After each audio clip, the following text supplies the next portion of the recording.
Dear student, in the last lecture we have seen structure of modern periodic table. विद्यार्थी मित्रांनो, मागच्या तासाला आपण त्या ठिकाणी आधुनिक आवर्त सारणीची आहे तर त्या आधुनिक आवर्त सारणीची रचना त्या ठिकाणी पाहिली.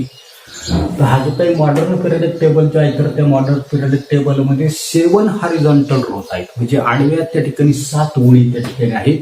त्यालाच त्या ठिकाणी आपण पिरियड म्हटलेले. हे किती आहेत? 1 ते 7 आहेत.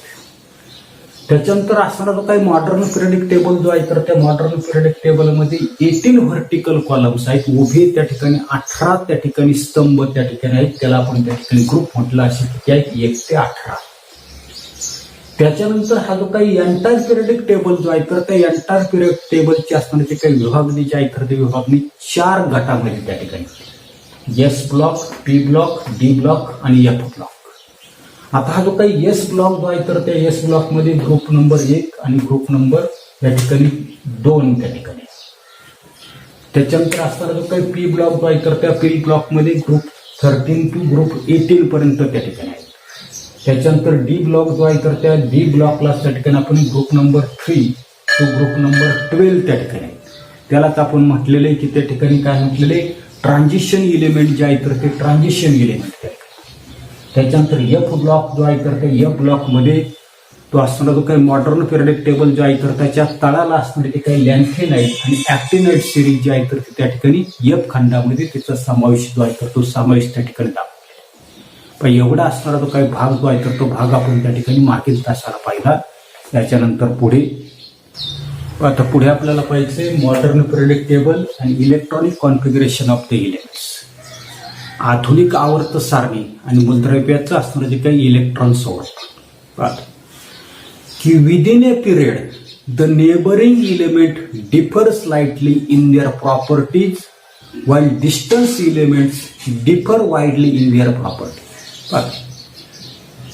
पान नंबर 23 वर असणारे जे काही आधुनिक आवर्त सारणी जी आहे तर त्या आधुनिक आवर्त सारणीमध्ये शेजारी असणारे जे काही मूलद्रव्य आहेत, उदाहरणार्थ लिथियम आहे, बेरिलियम आहे, शेजारी सोडियम आणि पोटॅशियम आहे, सोडियम आणि मॅग्नेशियम. त्याच्यानंतर कॅल्शियम, पोटॅशियम आणि कॅल्शियम अशा प्रकारचे शेजारी असणारे जे काही मूलद्रव्य जे आहे तर त्याच्या गुणधर्मामध्ये थोडासा त्या ठिकाणी फरक आहे. मात्र डिस्टन्स म्हणजे दूरवर असणारे जे काही मूलद्रव्य जे आहे तर त्या मूलद्रव्याच्या गुणधर्मामध्ये मात्र त्या ठिकाणी खूपच फरक त्या ठिकाणी आपल्याला. त्याच्यानंतर elements in the same group show similarity and gradation in their property.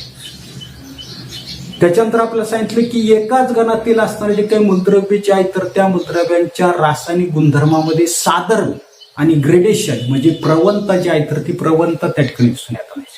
उदाहरणार्थ ग्रुप नंबर 2 चा आपण विचार केला. ग्रुप नंबर 2 मध्ये आहे बेरिलियम, मॅग्नेशियम, कॅल्शियम, स्ट्रॉन्शियम अशा प्रकारचे त्या ठिकाणी. मग एकाच गणामध्ये असताना ही जी काही मूलद्रव्य जे आहे तर त्या मूलद्रव्यांच्या रासायनिक गुणधर्मामध्ये आपल्याला साधर्म्य त्या ठिकाणी आढळून येताना दिसतो. त्याच्यानंतर ग्रेडेशन म्हणजे प्रवणता जी आहे तर ती प्रवणता त्या ठिकाणी आपल्याला दिसून येते. These characteristics of the groups and the periods in the modern periodic table are because of the electronic configuration of the elements. की आधुनिक आवर्त सारणीमध्ये असणारे जे काही गण आणि असणारे जे काही आवर्त यांची वैशिष्ट्य जी आहेत तर ती मूलद्रव्याचं असणारे ते काही इलेक्ट्रॉन स्वरूपण जे आहेत तर त्या इलेक्ट्रॉन स्वरूपणामुळे त्या ठिकाणी आपल्याला ते दिसून येताना दिसतात. It is the electronic configuration of an elements which decide the group and the period in which it is to be placed. की एखादं मूलद्रव्य जे आहे तर ते एखादं मूलद्रव्य असणारे जे काही मॉडर्न पिरियडिक टेबल आधुनिक आवर्त सारणीमध्ये कोणत्या गणामध्ये आणि कोणत्या आवर्तामध्ये ठेवायचं म्हणजे कोणत्या ग्रुपमध्ये किंवा कोणत्या पिरियडमध्ये त्या ठिकाणी ठेवायचे हे त्याची इलेक्ट्रॉनिक कॉन्फिगरेशन जे आहे तर त्या इलेक्ट्रॉनिक कॉन्फिगरेशन वरून त्या ठिकाणी आपल्याला ठरवता त्या ठिकाणी येताना दिसतं. आता पुढे आपल्याला दिलेले characteristics of groups and period.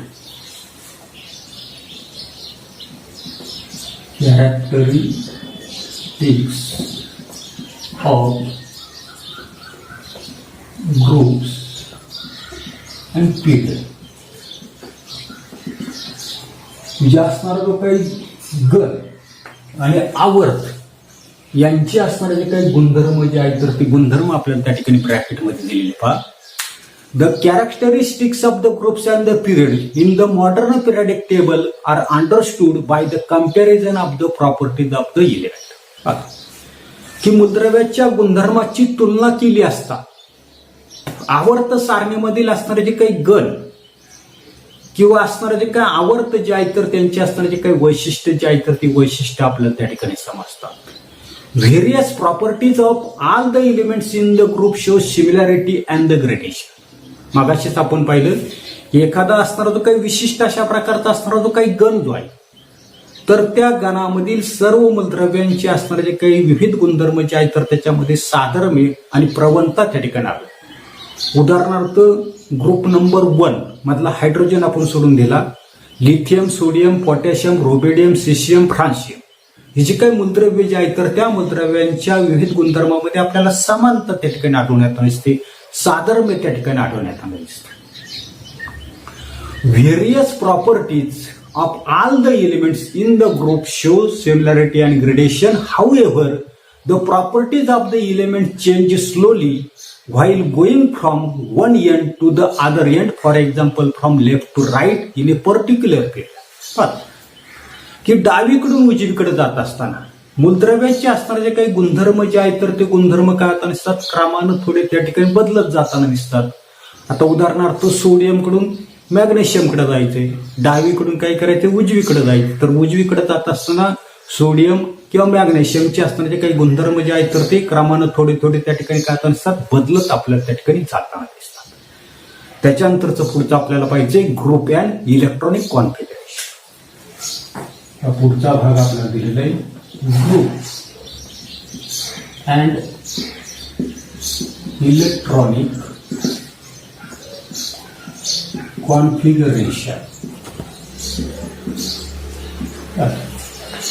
ज्या ठिकाणी आपल्याला गण आणि इलेक्ट्रॉन संरूपण त्या ठिकाणी काय दिलेले तर त्या ठिकाणी आपल्याला पाहिजे. आता याच्यामध्ये काय दिलेले कॅन यू टेल दिलेले थोडंसं आपल्याला त्या ठिकाणी आठवायला सांगितले की टेबल नंबर 2.7चा आपल्याला त्या ठिकाणी विचार करायचा पहा की go through the modern periodic table and write the names one below the other of the elements of the group 1. की आधुनिक आवर्त सारणी पान नंबर 23 वर तुमच्या टेक्स्ट बुक मध्ये त्या ठिकाणी दिलेली आहे. तर त्याच्यामधला तक्ता क्रमांक 2.7चा अवलोकन करून गण क्रमांक 1 म्हणजे ग्रुप नंबर 1 मधील मूलद्रव्यांची नावं काय सांगितली आपल्याला, एकाखाली एक त्या ठिकाणी लिहायला सांगितलं. तुम्ही जर पान नंबर 23 वर जर त्या ठिकाणी जर पाहिलं तर पान नंबर 23 वर तुमच्या असं लक्षात येईल की एकाखाली एक ग्रुप नंबर 1 मध्ये. आता ग्रुप नंबर 1 मध्ये एकाखाली एक काय आहे, पहिलं त्या ठिकाणी हायड्रोजन आहे बरोबर. त्याच्यानंतर त्याच्या खाली काय दिसतंय आपल्याला त्या ठिकाणी लिथियम आहे, त्याची संज्ञा L आहे. त्याच्यानंतर पुढे त्या ठिकाणी आपल्याला सोडियम दिसतंय. आता ह्या प्रश्नांची उत्तर तुम्हाला त्या ठिकाणी पान नंबर 23 वर असणारे जे काही पिरियडिक टेबल जो आहे त्या पिरियडिक टेबल मधून तुमच्या त्या ठिकाणी ती लक्षात येईल. त्याच्यानंतर पोटॅशियम आहे, याची संज्ञा K आहे. अशाच पद्धतीने खाली जर आलं तर रोबेडियम, सिशियम, फ्रान्सियम अशा प्रकारची त्या ठिकाणी मूलद्रव्ये तुम्हाला एकाखाली एक त्या ठिकाणी आढळते. त्याच्यानंतर पुढे पहा की write the electronic configuration of the first 4 elements in this group. या गणातील पहिल्या 4 मूलद्रव्यांचं इलेक्ट्रॉन स्वरूपण जे आहे तर ते इलेक्ट्रॉन स्वरूपण आपल्याला त्या ठिकाणी लिहायला त्या ठिकाणी सांगितले. आता 8वी 9वी मध्ये त्या ठिकाणी आपण पाहिलेले हायड्रोजन जे आहे तर त्या हायड्रोजनचा अणुअंक 1, त्याच्यामध्ये फक्त एकच इलेक्ट्रॉन असतो. लिथियम जो आहे तर त्या लिथियमचा अणुअंक त्या ठिकाणी 3 आहे. पहिल्या कक्षेमध्ये 2 इलेक्ट्रॉन, दुसऱ्या कक्षेमध्ये एकच इलेक्ट्रॉन असतो. त्याच्यानंतर असणारा जो काही सोडियम जो आहे तर त्या सोडियमचा असणारा जो काही अणुअंक जो आहे तर तो त्या ठिकाणी किती आहे 11 त्या ठिकाणी आहे. पहिल्या कक्षेमध्ये 2, दुसऱ्या कक्षेमध्ये 8, तिसऱ्या कक्षेमध्ये एकच इलेक्ट्रॉन. त्याच्यानंतरचा असणारा जो काही पोटॅशियमचा ॲटॉमिक नंबर आपल्याला माहिती 19 आहे. पहिल्या कक्षेमध्ये 2 इलेक्ट्रॉन, दुसऱ्या कक्षेमध्ये 8 इलेक्ट्रॉन, तिसऱ्या कक्षेमध्ये 8 इलेक्ट्रॉन आणि चौथ्या कक्षेमध्ये त्या ठिकाणी 1 इलेक्ट्रॉन त्या ठिकाणी असणार. म्हणजे अशा पद्धतीनं आपण त्या ठिकाणी असणारे पहिले जे काही 4 मूलद्रव्ये जे आहेत तर त्या 4 मूलद्रव्यांची असणारी काही इलेक्ट्रॉनिक कॉन्फिगरेशन जे आहे तर ते इलेक्ट्रॉनिक कॉन्फिगरेशन आपण त्या ठिकाणी दिले. तिसरा प्रश्न आहे पहा की which similarity do you find in their configuration. हे जे काही मूलद्रव्य जे आहे तर त्या मूलद्रव्यांच्या इलेक्ट्रॉन स्वरूपानामध्ये कोणता त्या ठिकाणी सारखेपणा त्या ठिकाणी आहे. काय सांगता येईल. The similarity is observed in the valence electron of this element. The valence electron in this element is 1. त्या ठिकाणी तुमची शेवटची कक्षा जी आहे तर त्या शेवटच्या कक्षेला काय म्हणतात पुढे व्हॅलन्स इलेक्ट्रॉन. आणि या व्हॅलन्स सेलमध्ये प्रत्येकामध्ये आपल्याला एकच असणारा जो काही इलेक्ट्रॉन जे आहे तर ते इलेक्ट्रॉन त्या ठिकाणी आपल्याला आढळून येताना दिसतो. चौथा प्रश्न आहे पहा की how many valence electron are there in each of these elements. या 4 मूलद्रव्यांमध्ये किती संयुज इलेक्ट्रॉन आहेत. शेवटची कक्षा प्रत्येकाच्या संयुजा कक्षेमध्ये किती दिसते आपल्याला एकच असणारा जो काही इलेक्ट्रॉन जो आहे तर तो इलेक्ट्रॉन त्या ठिकाणी आपल्याला आढळून येताना येते. त्याच्यानंतर पुढे you will find that the number of the valence electron in these elements from the group 1 that is the family of the alkali metal is the same. की आपला हा जो काही ग्रुप नंबर 1 आहे या ग्रुप नंबर 1 मध्ये असताना जे काही लिथियम, सोडियम, पोटॅशियम, रुबिडियम, सिशियम, फ्रान्शियम हा त्या ठिकाणी काय आहे अल्कली मेटल आहे. म्हणजे अल्क धातूंच्या कुलामधील सर्व मूलद्रव्यांच्या संयुजा इलेक्ट्रॉनची संख्या जी आहे तर ती संख्या किती आहे समान त्या ठिकाणी आहे 1 त्या ठिकाणी. Similarly if you look at the elements from the any other group you will find the number of their valence electron to be the same. अशाच पद्धतीने कोणताही असणारा जो काही गण जो आहे तर त्या गणातील मूलद्रव्ये तुम्ही जर पाहिली तर त्यांच्या संयुजा इलेक्ट्रॉनची संख्या जी आहे तर ती सुद्धा त्या ठिकाणी तुम्हाला समान त्या ठिकाणी दिसेल. उदाहरणार्थ पहा द इलेमेंट्स ग्रुप नंबर 2 मधलं असणारे जे काही इलेमेंट जे आहे तर त्याच्यामध्ये पहा बेरिलियम आहे, मॅग्नेशियम, कॅल्शियम, त्याच्यानंतर ट्रॉन्शियम, त्याच्यानंतर बेरियम, रेडियम अशा प्रकारचे असणारे जे काही मूलद्रव्ये जे आहेत तर त्या मूलद्रव्यांच्या बाबतीमध्ये आपल्या लक्षात येत नसते ही सर्वच्या सर्व family of the alkaline earth metal आहे. पहिला काय म्हटलं आपण ग्रुप नंबर 1 ला त्या ठिकाणी अल्कली मेटल म्हटले. अल्कली मेटल त्या ठिकाणी बरोबर. त्याच्यानंतर ग्रुप 2 जो आहे ग्रुप 2 मध्ये काय काय घेतलं आपण त्या ठिकाणी शॉर्टकट मध्ये लिहितो मी. त्या ठिकाणी बेरिलियम आहे, मॅग्नेशियम आहे, त्याच्यानंतर कॅल्शियम, ट्रॉन्शियम, बेरियम आहे आणि त्या ठिकाणी रेडियम आहे.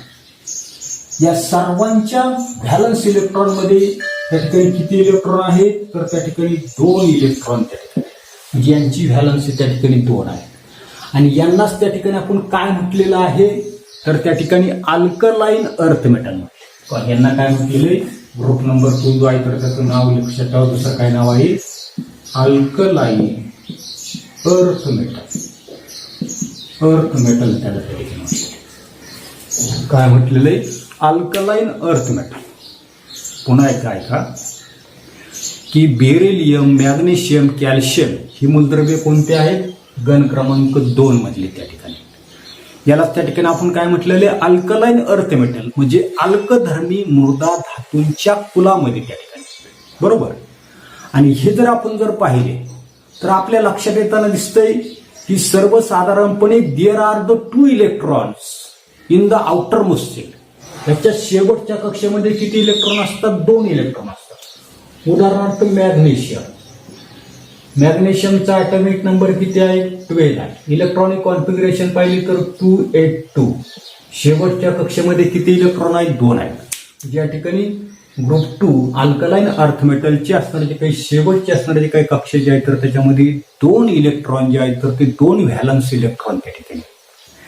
Similarly there are 7 electron in the outermost shell of the elements such as the fluorine, chlorine, bromine, iodine, astatine. अशाच पद्धतीने ग्रुप नंबर किती घेतलाय तर त्या ठिकाणी 17 आपण घेतला. ग्रुप नंबर किती म्हणतो मी त्या ठिकाणी 17. या 17 मध्ये कोणकोणते आहेत तर फ्लोरीन आहे, क्लोरीन आहे, त्याच्यानंतर कोणता सांगितलं आपल्याला, आयोडीन आहे, ऍस्टेट आहे. अशा प्रकारचा ग्रुप नंबर 17 त्या ठिकाणी. या 17चा जर आपण विचार केला तर याला त्या ठिकाणी आपण काय म्हटलेले, फॅमिली ऑफ हॅलोजन्स त्या ठिकाणी. याचं नाव काय आहे, ग्रुप नंबर 17चं फॅमिली ऑफ हॅलोजन्स त्या ठिकाणी. याची इलेक्ट्रॉनिक कॉन्फिगरेशन पाहिजे. उदाहरणार्थ क्लोरीनचा ऍटॉमिक नंबर 287.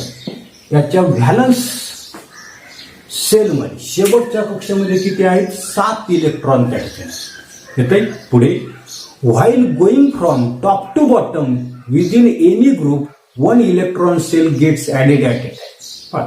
पुढे काय सांगितलेलं आहे की कोणत्याही एका गणामध्ये वरून खाली जात असताना इलेक्ट्रॉनचं एक एक कवच त्या ठिकाणी वाढत जात नाही.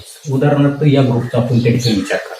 ग्रुप नंबर 1 वरून खाली जर आलो तर या ठिकाणी काय, एकच सेल आहे, इथे 2 आहेत, 3 आहेत, 4 आहेत. म्हणजे अशा प्रकारची जे काही कवच जे आहेत तर त्या कवचांची संख्या एका गणामध्ये वरून खाली जात असताना काय आता नसते, एक एक कवच त्या ठिकाणी वाढत जाताना आपल्याला त्या ठिकाणी दिसून येताना दिसतं.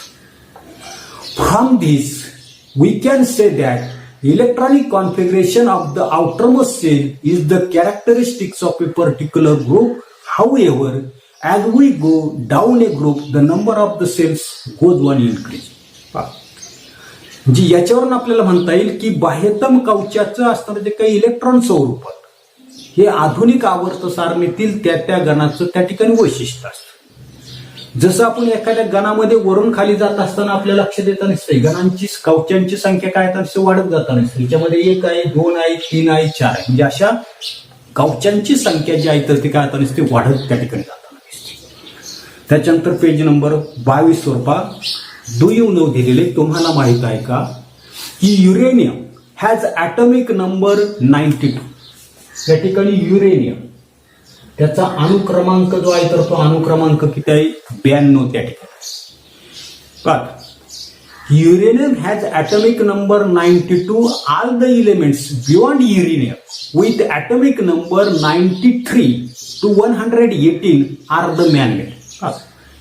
ही युरेनियम नंतरची सर्वच्या सर्व असणारी काही मूलद्रव्य की ज्यांचा असणारा जो काय ॲटॉमिक नंबर जो आहे,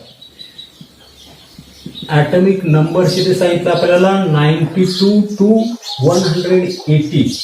अणुक्रमांक 93 ते 118. ही सर्वच्या सर्व मूलद्रव्ये जी आहेत तर ते कसं सांगितलं आपल्याला, मॅनमेड आहे, मानव निर्मित आहे, प्रयोगशाळेमध्ये त्या ठिकाणी ती तयार केली. All these elements are radioactive and unstable. ही सर्वच्या सर्व मूलद्रव्ये कसं सांगितलं आपल्याला, रेडिओ ऍक्टिव्ह आणि पुढे काय सांगितलं आपल्याला, अनस्टेबल म्हणजे अस्थिर त्या ठिकाणी. अनस्टेबल म्हणजे मूलद्रव्य अनुक्रमांक 93 ते 118 मानव निर्मित आहेत, किरणोत्सारी आहेत आणि अनस्टेबल म्हणजे कसे आहेत, अस्थिर आहेत. आणि पुढे आपल्याला सांगितलं have a very short life. आणि पुढे वैशिष्ट्य आपल्याला सांगितलं व्हेरी शॉर्ट लाईफ. यांचा असणारा जे काही जीवनकाल जो आहे, आयुष्यमान जे आहे तर ते खूप त्या ठिकाणी कमी आहे. त्याच्यानंतर पुढच्या बॉक्समध्ये दिलेलं पहा, in the modern period table, आधुनिक आवर्त सारणीमध्ये पहा काय सांगितलंय, elements are arranged in an increasing order of their atomic number. नीट लक्षात ठेवा, मॉडर्न पिरियडिक टेबल जो आहे तर त्या मॉडर्न पिरियडिक टेबलमध्ये मूलद्रव्यांची असणारी काही मांडणी जी आहे तर ती मांडणी कशी केलेली, तर increasing order of atomic number.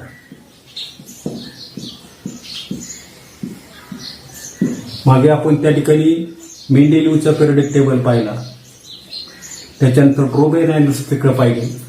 याच्यामध्ये मूलद्रव्यांची मांडणी जी आहे तर ती ॲटॉमिक मास नंबरने केली.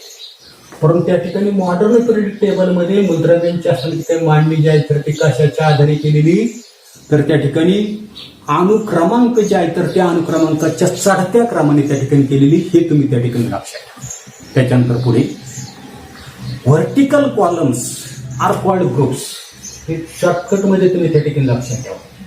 आधुनिक आवर्त सारणी जी आहे तर त्या आधुनिक आवर्त सारणीमध्ये उभे असणारे जे काही कॉलम्स जे आहेत तर त्या कॉलम्सला काय म्हटलंय तर त्या ठिकाणी पिरियड्स त्या ठिकाणी म्हटले. बरोबर. असे किती पिरियड आहेत तर देअर आर 18 पिरियड्स. असे त्या ठिकाणी 18 त्या ठिकाणी असणारे जे काही पिरियड जे आहेत आवर्तन जे आहे तर ते आवर्तन आहे. The chemical properties of the elements in the same group show similarity and the gradation. त्याच्यानंतर आपण त्या ठिकाणी पाहिले की एका गणामधील मूलद्रव्यांच्या रासायनिक गुणधर्मामध्ये साधर्म्य आणि प्रवणता त्या ठिकाणी आपल्याला आढळून येते. तिसरं त्या ठिकाणी सांगितलंय हॉरिझॉन्टल रोज. हॉरिझॉन्टल रोज आडव्या ज्या काही ओळी ज्या आहेत तर त्या आडव्या ओळींना काय म्हटलं तर त्या ठिकाणी इथे माझी मगाशी चूक झाली. व्हर्टिकल कॉलम जे आहे तर त्या व्हर्टिकल कॉलम्सला काय म्हणतात त्या ठिकाणी ग्रुप्स म्हटलेले. इथे त्या ठिकाणी 18 काय आहेत ग्रुप्स त्या ठिकाणी आहेत. आडव्या ज्या काही ओळी ज्या आहेत तर त्या ओळीला त्या ठिकाणी पिरियड्स त्या ठिकाणी म्हटलेले. आणि हे जे काही पिरियड जे आहेत तर ते किती पिरियड्स आहेत तर त्या ठिकाणी 7 पिरियड आहेत. 7 त्या ठिकाणी आवर्त त्या ठिकाणी. The properties of the element change slowly from one end to the other in a period. एका आवर्तामधून दुसऱ्या टोकाकडे जात असताना मूलद्रव्याचे असणारे जे काही गुणधर्म जे आहेत तर ते गुणधर्म काय होताना दिसतात हळूहळू त्या ठिकाणी बदलताना दिसतात. त्याच्यानंतर पुढच्या पानावर त्या ठिकाणी आपल्याला मॉडर्न पिरियडिक टेबल त्या ठिकाणी दिलेलं आहे. त्याच्याविषयीची माहिती आपण पुढील तासाला